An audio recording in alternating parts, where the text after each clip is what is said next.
to our In Focus discussion tonight. As much as we wish or we'd like to think the pandemic is over, it is still with us. So we still need to be vigilant. Health experts reporting vaccines are still the best method to get back to normal, all while still washing our hands, social distancing, and wearing a mask.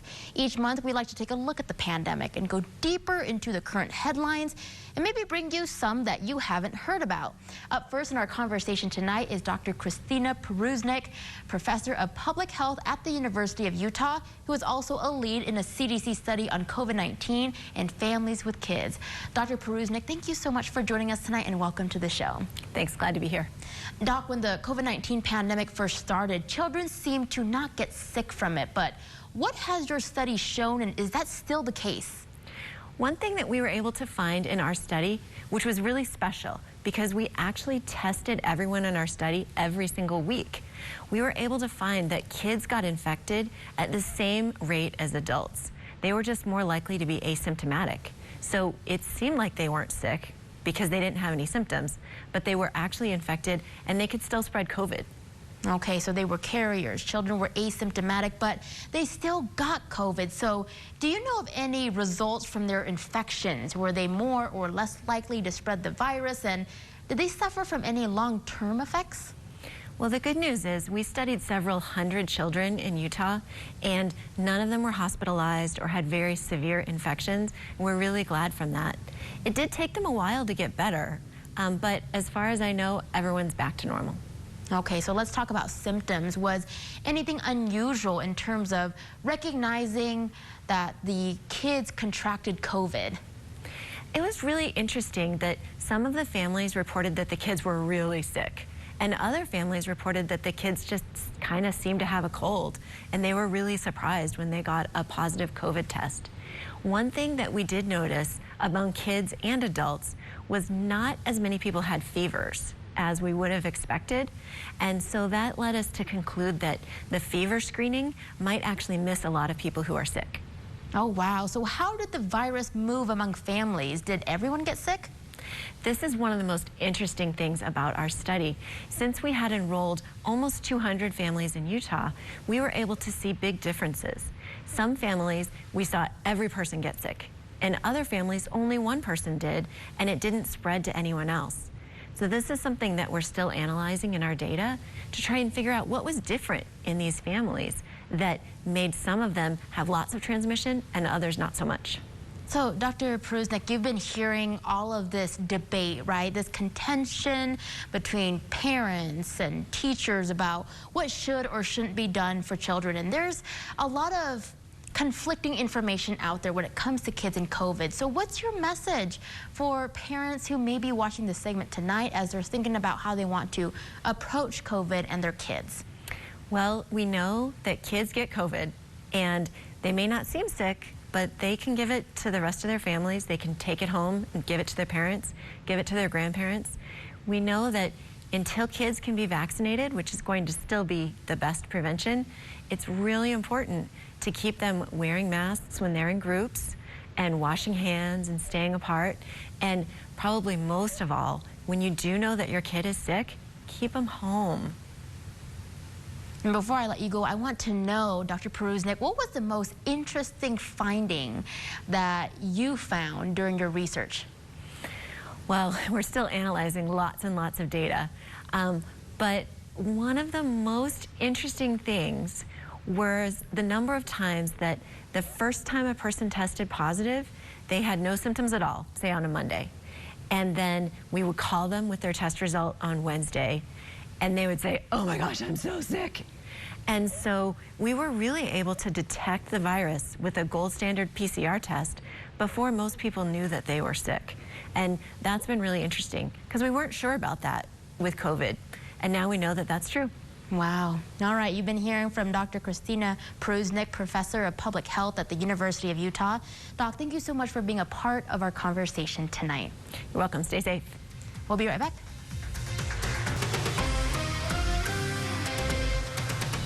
Welcome back to our In Focus discussion tonight. Up next in our conversation is Dr. Sankar Swaminathan, Chief of Infectious Diseases at the University of Utah. And we will be talking with him on the new recommendations for the vaccines. Dr. Swaminathan, welcome back to the show. Thank you. Now, Doc, we'd like to start with boosters. Now that the FDA and CDC approved all of the available brands for boosters, what do you think is the best course of action? Should we stay with the same one we got, or should we go with whatever is available? This CDC doesn't express any definite preference for one over the other as far as a booster goes. And, you know, most of them are pretty widely available. So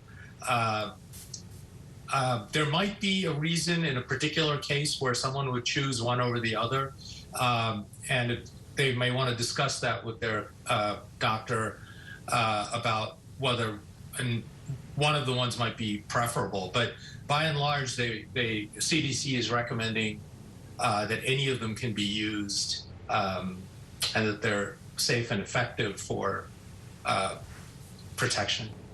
We are so curious, how does the mixing work scientifically? Does an mRNA single shot augment the J&J vaccine?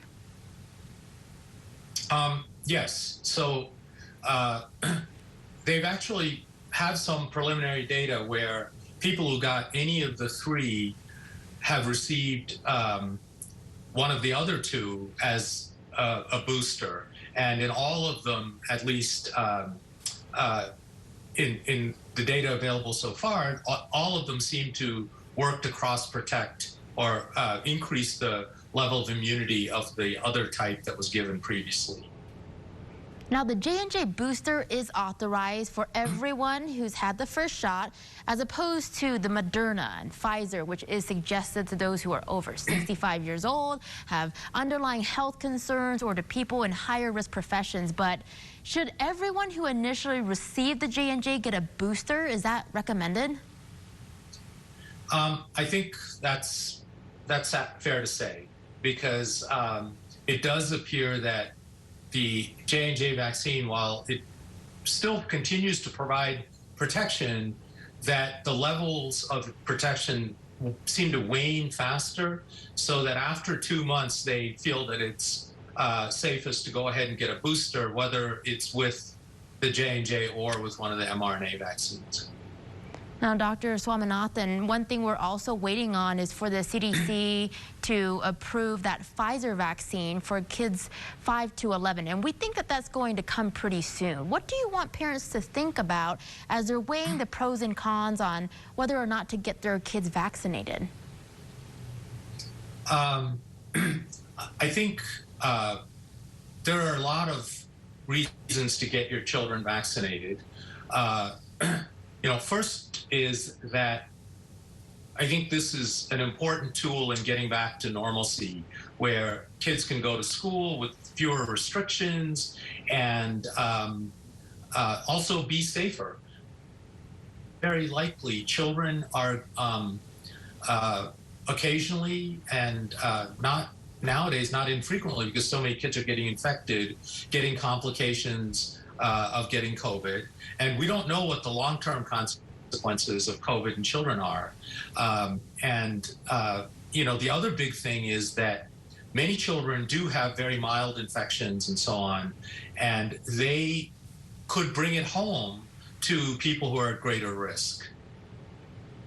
Doc, final thoughts. Do you expect we will continue to need boosters for a while when it comes to the future? I'm sorry, I'm having trouble hearing you. No problem. Let me ask you that question again, and we'll see if you can hear me this time. Do you expect we will continue to need boosters for a long amount of time when it comes to the future?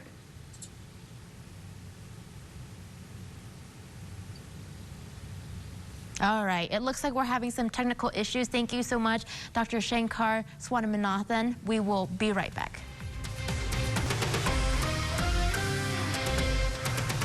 Welcome back. While we are still in the middle of this pandemic, health experts say this is not the first time a deadly virus infected people, and it certainly won't be the last. We're joined by Dr. Nels Elvey now, Associate Professor in the Department of Human Genetics at the University of Utah. Dr. Elvey, it's good to see you again. Well, good to see you again too, Rosie. Unfortunately, it's because the pandemic keeps dragging on, but it's still good to be having these conversations, so thank you for having me back. Always appreciate having your expertise. First off, what can you tell us about the Delta variant and any new differentiations, like what's being referred to as the Delta Plus? Yeah, we're seeing a lot of ongoing virus evolution here, a lot of virus action that sort of continues. And so I brought along this graphic, and I thought we'd maybe share a science moment here, stepping through this. So this is almost like a family tree, but instead of for our relatives, our grandparents, this is for the viruses. This is for SARS-2. And so if you look really closely or have a big screen, we're actually going through time here from left to right. Each dot on this graph is a single virus genome, a SARS-2 genome that was collected from a patient over the last year and a half or a little bit longer. And so the color codes matter here. So in green at the top and at the right of the graph, we see the Delta variant. And it's almost like a cloud that's really taken over in recent times. It's outcompeting the other variants of SARS-2. And so if we go down the down the family tree here a little bit, we see, and towards the left, we see some of the other variants, Alpha, that came out of the UK around the new year and had sort of a rise in a fall. And so now if we just go up and down on the right side of the graph, we actually see that most of the dots we're recovering are Delta. It's outcompeted all of the other strains, all of the other variants. And so what we're looking at is this idea that within that cloud of virus diversity, the green dots, that there could be Delta Plus. There could be some new variants, some new mutations that could make it even a little bit worse. And so the good news is that the virus numbers are going down a little bit, but our hope is that they don't spike back up because there's some new variant that's sort of hiding out among the family tree. Wow, so fascinating. Thank you so much for sharing that graphic with us and putting that into perspective. Now, can you talk about some of the deadlier bugs out there like Ebola or Marburg? Now, there were outbreaks of those. How were they contained, and could the current technologies create a vaccine for those? This is really interesting, Rosie. We've all the oxygen is being sucked up by SARS-2, but we're swimming in a sea of viruses, including ones that can have really bad health outcomes. As you're pointing out, Ebola and Marburg are two deadly viruses. And the good news for these ones is that they're a little easier to track. They don't spread as quickly as SARS-2, and so we have some advantages there. One of the great, actually, side effects of how effective the SARS-2 vaccine is, these mRNA vaccines that we've been discussing, is that we might be able to sort of use this technology to reprogram these vaccines to go after some of these other deadly bugs, Ebola, Marburg, some others. And so this actually is sort of leapfrogged some of the technology. And so that might be a good side story here that's emerging from the SARS-2 pandemic. Yeah, science and technology is so fascinating. And those viruses that you talked about, they can be really deadly, but there are others out there that we haven't even scratched the surface on with research yet. What can you tell us about certain ones like SARS, and what worries you the most about a new and different pandemic? Yeah, so now we're kind of jumping back to the coronaviruses, and we've seen this is our third major pandemic in the last 20 years, SARS-1, MERS, and now SARS-2. And so a lot of virologists, in my lab included, were kind of trying to scan the radar screen and ask, what are the other coronaviruses? What's the diversity out there? And so you mentioned this one, Rosie, called SADS. This is severe acute diarrheal syndrome. It's a kind of a distant cousin of SARS. We don't think it hangs out in bats as much as the SARS-like coronaviruses, but you find it in poultry. You find it in agricultural settings, in pigs even. And what we're discovering is that these viruses, they're almost like trading baseball cards with each other, but the cards are their genes that encode the proteins that recognize our cells. And so this could be a problem if these viruses are sampling all this diversity and then come back with something that reprograms the virus to better infect us. And so we're just trying to get a sense of what's out there and to do more sampling among livestock, to do more sampling among bats and other creatures to really try to get a handle on what might be the viruses of the future. Those were great analogies and made it easier for us to understand what's really going on. And finally, there's what's right in front of us, which is the flu. What can you tell us about the genetics of that bug, and can we make a prediction with how we will live with COVID-19 going forward? Yeah, and so, we shouldn't just think about the sort of potential viruses of the future. What are the viruses we know? And of course, influenza, the seasonal flu, is a big one ongoing. It's really incredible. Last year, there was basically no flu season at all. We were taking all of these precautions because of SARS-2. And one of, again, the side effects of this was that we didn't see a flu season. But now the equation has changed pretty drastically. We've moved forward in our SARS-2 vaccines, again, putting in a call to continue with that. But we're also starting to gather again in groups. We're starting to, hopefully in masks and using social distancing, but we're, as we approach the winter season here, there are a lot of eyes. Virologists, epidemiologists are really curious about what's going to happen with flu season. And so, I just got my flu vaccine a couple weeks ago, and I think that's a good thing to do as we all sort of hope that there's another, that it's not a bad flu season, but that could really, with the ongoing SARS cases, if that combines with a lot of flu cases, we could find ourselves really stretched to the limit and beyond medically. Dr. Eldy, we have about 30 seconds left. Before I let you go, what's something interesting that you're working on now? Yeah, so I think I'm going to circle back to those that other kind of cloud of diversity among these other coronaviruses out there. And so, I think it's really with this new technology, so that family tree I showed here, that graphic a couple of minutes ago, as geneticists, as virologists, as genomic epidemiologists, what we're really trying to do is build our tools to have a better sense of how these viruses are changing in real time. And so even as we see those dots sort of in the family tree moving around, there's many dots that we're barely glimpsing at all. And so we're just scratching the surface, sort of the tip of the iceberg of the virus diversity out there. So much work left to do. We always appreciate you sharing your findings with us. You've been hearing from Dr. Nels Eldy, Associate Professor of Human Genetics at the U of U. Dr. Eldy, thank you so much for joining us tonight. Thanks, Rosie, and thank you for continuing to do this important work as the pandemic drags along. We'll be right back.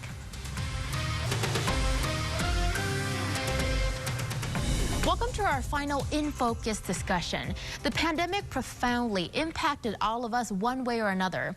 And there are those that say art is a reflection of life. So how are artists thinking about the pandemic? Rounding out our conversation tonight via Zoom is Laura Alred Hurtado, the Executive Director of the Utah Museum of Contemporary Art, or UMOCA. Laura, thank you so much for joining us tonight. It's good to see you. Thank you so much for having me, Rosie. I'm honored to be on. Laura, let's start with the basic question. How has the pandemic influenced the art that's being made right now? Like, what are the themes that you're seeing and what are the artists telling you? Yeah, I think the pandemic affected artists in a variety of ways. Some, really found the time of isolation really fruitful.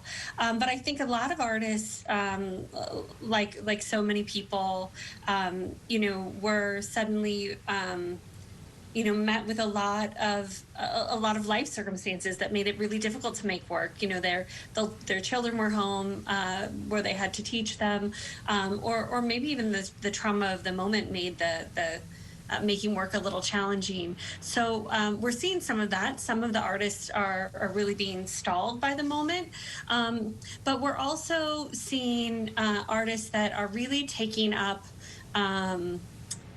causes of social justice and responding to the summer we all had and trying to make sense of the world around us and trying to give answers. I think artists so very often, their work is asking questions, and their work is providing a kind of context to the framework of experiences that we're having that maybe can be confusing. And I think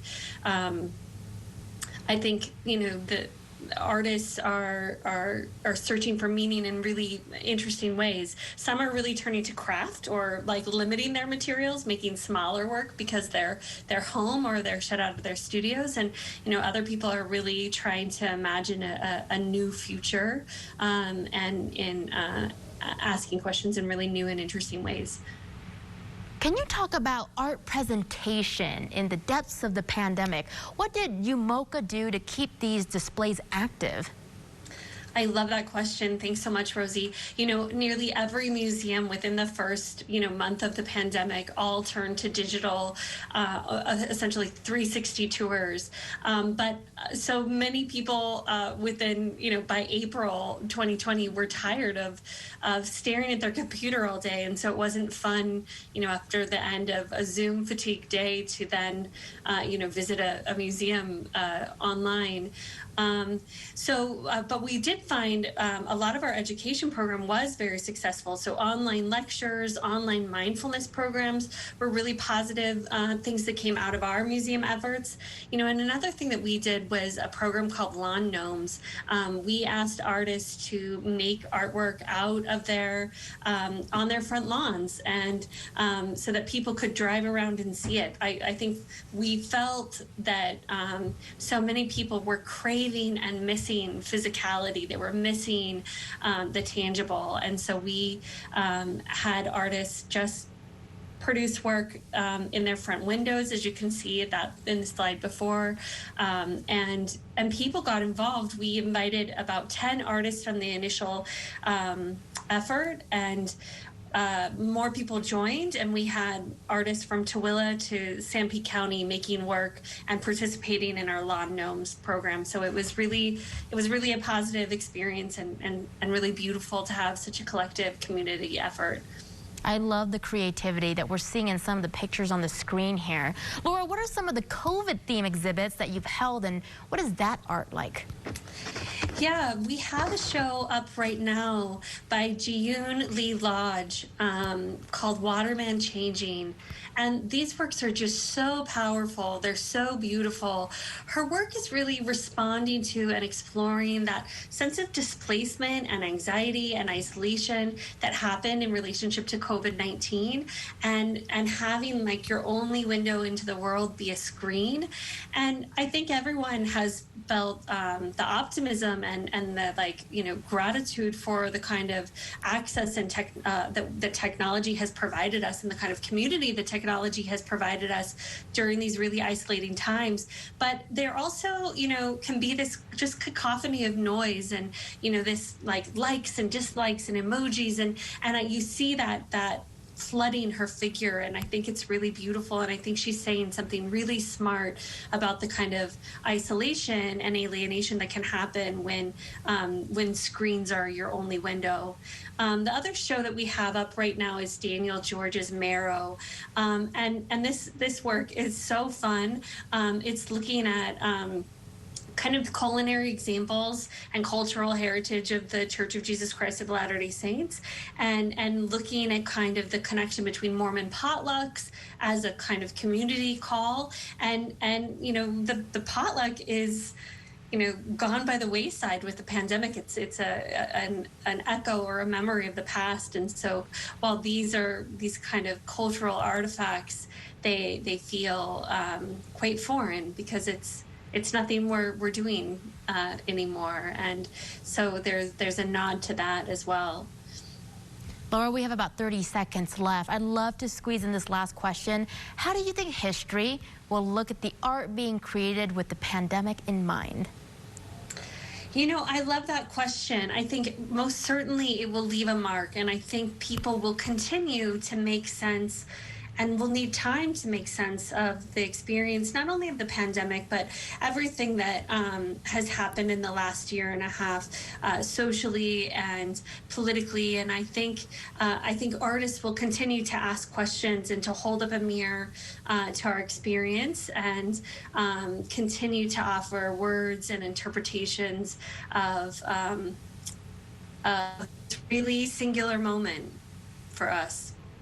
You've been hearing from Laura Allred-Hurtado, the Executive Director of UMOCA. And Laura, thank you so much for spending your Friday evening with us. It was great to hear from you.